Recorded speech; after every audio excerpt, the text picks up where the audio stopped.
Chapter 1 introduction of knowing our numbers. पहले हम chapter का कंसेप्ट समझते हैं। मैं आपको एक क्वेश्चन पूछती हूँ, इन विच क्लास यू स्टडी। आपका आंसर होगा 6 या कोई और भी। आंसर में क्या है? एक नंबर। मैं दूसरा क्वेश्चन पूछती हूँ, how many students in your class. आपका आंसर होगा कोई भी नंबर। मैं ले लेती हूँ 35, कोई भी हो। नेक्स्ट क्वेश्चन पूछती हूँ, इन which year you born.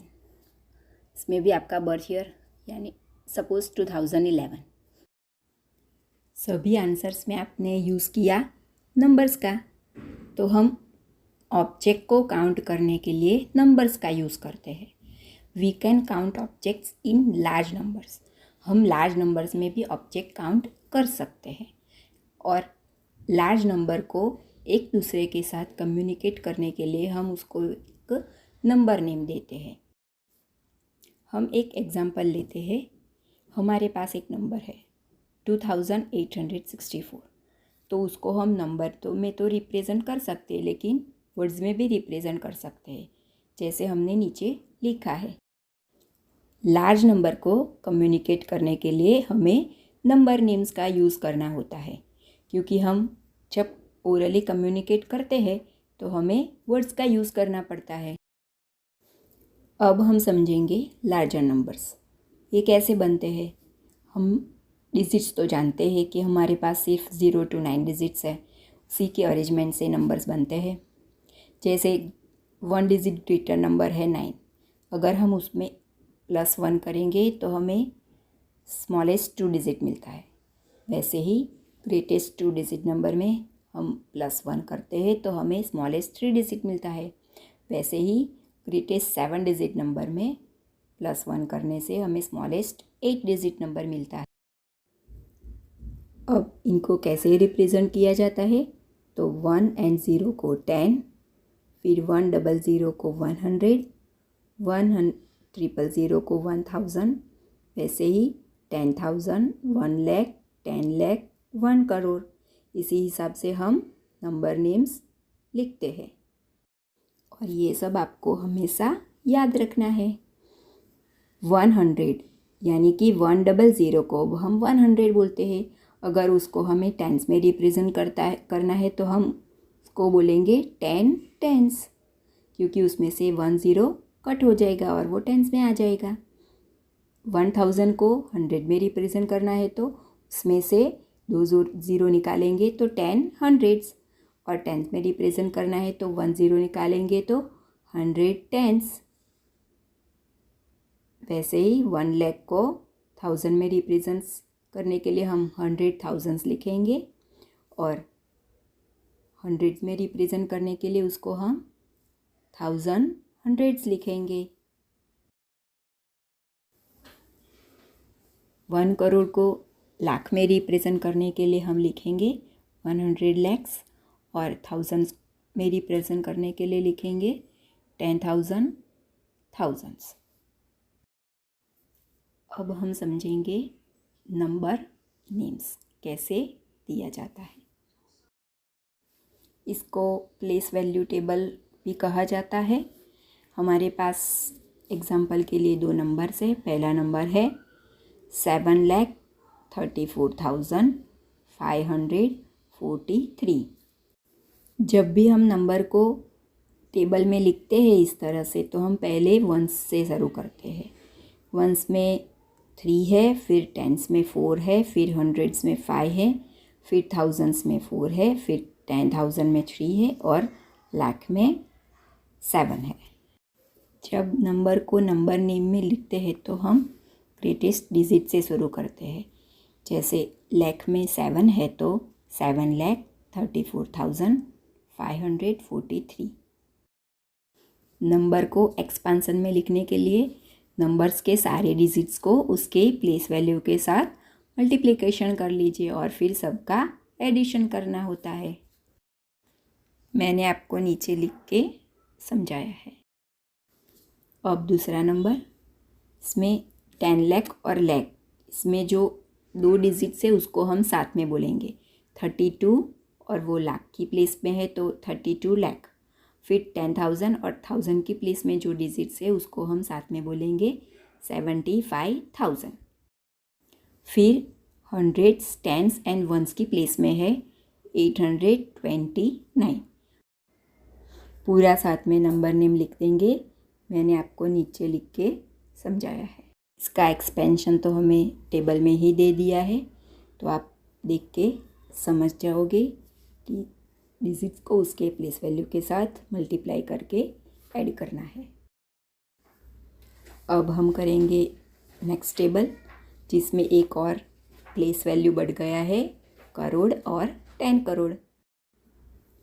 Crore की प्लेस में 2 है तो हम लिखेंगे 2 करोड़। फिर 10 लाख और लाख की प्लेस में 5 एंड 7 है तो 57 लाख। 10,000 और 1000 की प्लेस में 3 एंड 4 है तो 34,000।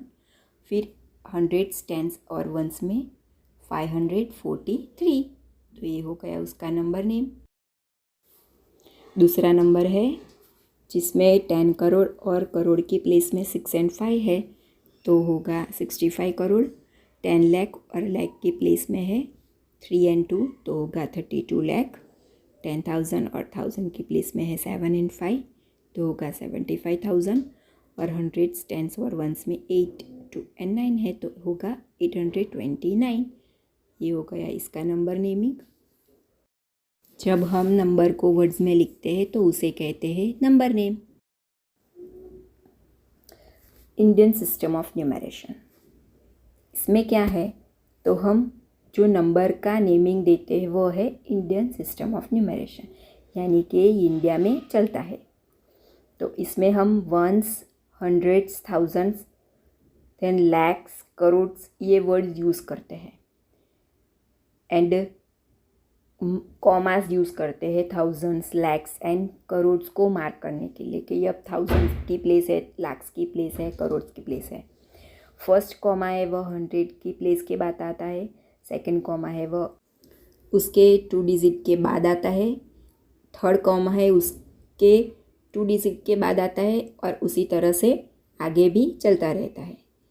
एग्जाम्पल देते हैं। फर्स्ट है 5 करोड़ 73 लाख 8,621। कॉमा हम राइट से लेफ़्ट डायरेक्शन में देते हैं। तो फर्स्ट है वह 3 डिजिट्स के बाद है, फिर 2 डिजिट के बाद आता है उसी तरह से। तो ये है Indian system of numeration. International system of numeration, तो अब हम सीखेंगे कि इंटरनेशनल सिस्टम में नंबर नेमिंग कैसे होता है। थोड़ा डिफरेंट है लेकिन इजी है। इसमें हम वंस, टेंस, हंड्रेड्स, थाउजेंड्स और उसके बाद हम मिलियंस का यूज़ करते हैं। इसमें हम लाख और करोड़ का यूज़ नहीं करते। और जो कॉमा लगता है वह थाउजेंड्स और मिलियंस के बाद लगता है।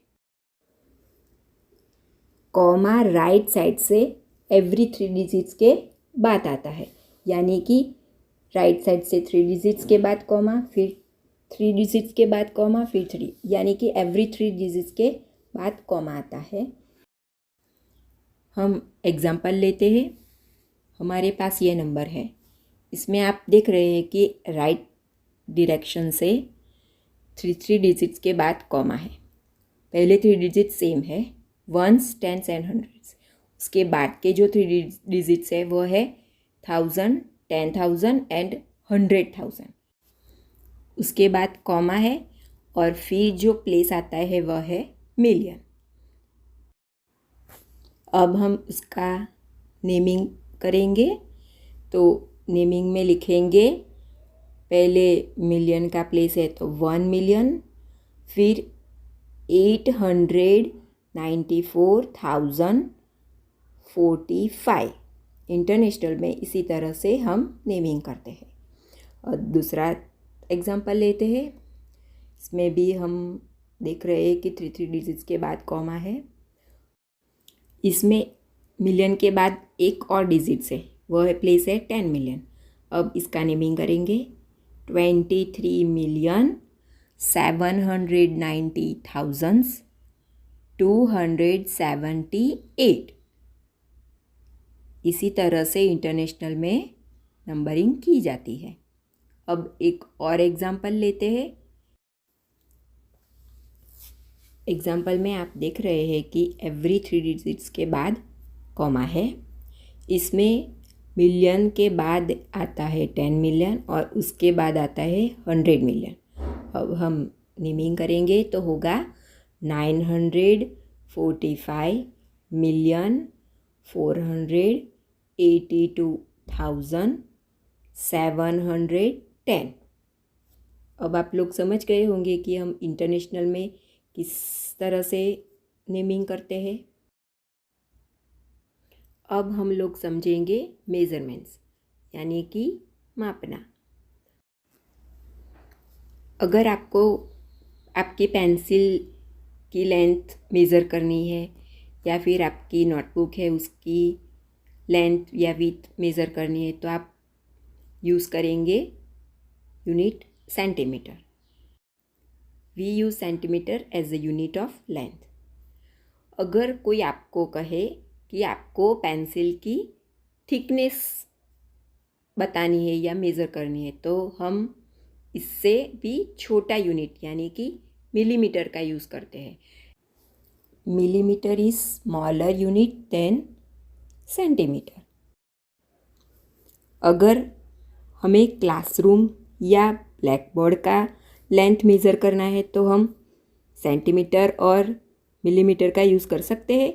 नहीं, ये इसके हिसाब से बहुत छोटा है। इसके लिए हमें दोनों से बड़ा यूनिट चाहिए और वो है मीटर।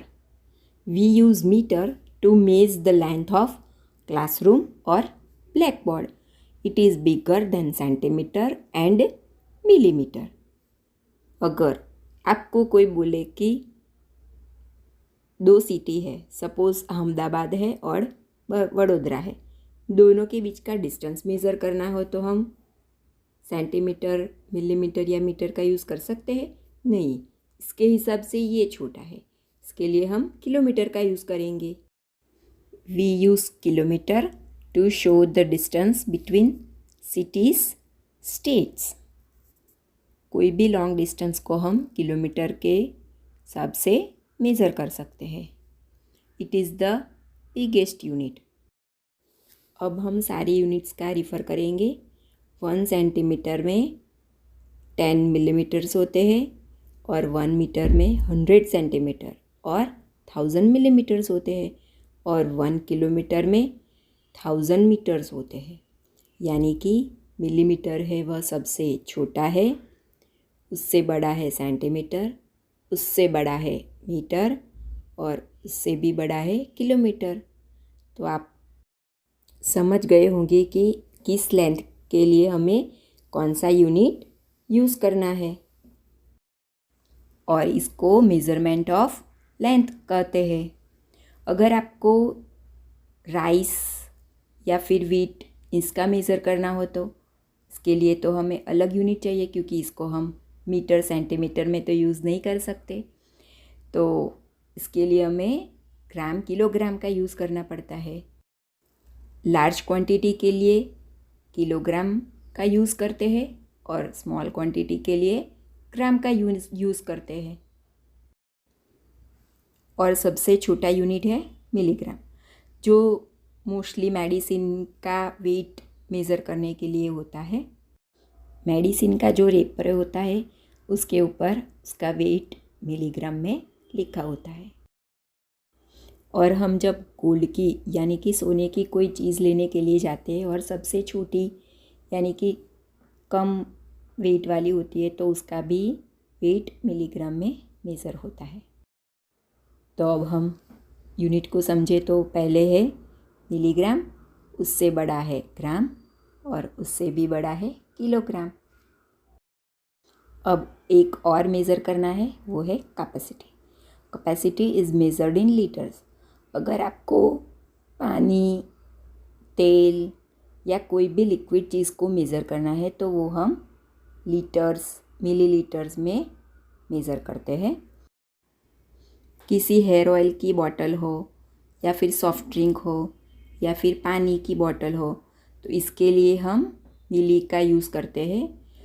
अगर कोई बकेट पानी से भरी हुई है या किसी और लिक्विड चीज़ से भरी हुई है तो हम इसके लिए मिली का यूज़ नहीं करेंगे क्योंकि उसमें ज़्यादा होता है। तो इसके लिए हम यूज़ करेंगे यूनिट लीटर। सारे मेज़रमेंट्स में कुछ ऐसे वर्ड्स है जो सब में कॉमन है, जैसे कि मिली है, किलो है, सेंटी है। जिसके आगे किलो आता है वह सबसे बड़ा है और जिसके आगे मिली आता है वह सबसे छोटा यूनिट है। Roman numbers. रोमन लिपि में नंबर्स को कैसे लिखा जाता है वो आपको सीखना है। रोमन नंबर्स में नंबर को सिंबल से रिप्रेजेंट किया जाता है। आपको एक बार 1 से लेकर 10 तक के सिंबल्स को याद रखना है, फिर आप आगे के नंबर्स भी समझ पाओगे। इसमें सिर्फ मैंने इंट्रोडक्शन आपको दिया है। जो मेन नंबर्स आता है 10 है, 20 से लेकर 100 तक, फिर 1 से लेकर 1000 तक, ये आपको सिंबल्स याद रखने हैं। इसके सारे रूल्स, कैसे कहाँ कैसा सिंबल लगता है, कौन सा सिंबल रिपीट नहीं होता है, ये सब आपको रूल्स जानने के बाद समझ में आ जाएगा। मैं इसकी अलग से वीडियो बना के डाल दूँगी। अगर आपको कोई डाउट हो या फिर प्रॉब्लम है तो आप कमेंट में मुझे पूछ सकते हैं। अगर आप नए हैं तो वीडियो को लाइक और सब्सक्राइब कर दो ताकि आपको अगली वीडियो का नोटिफिकेशन मिलता रहे।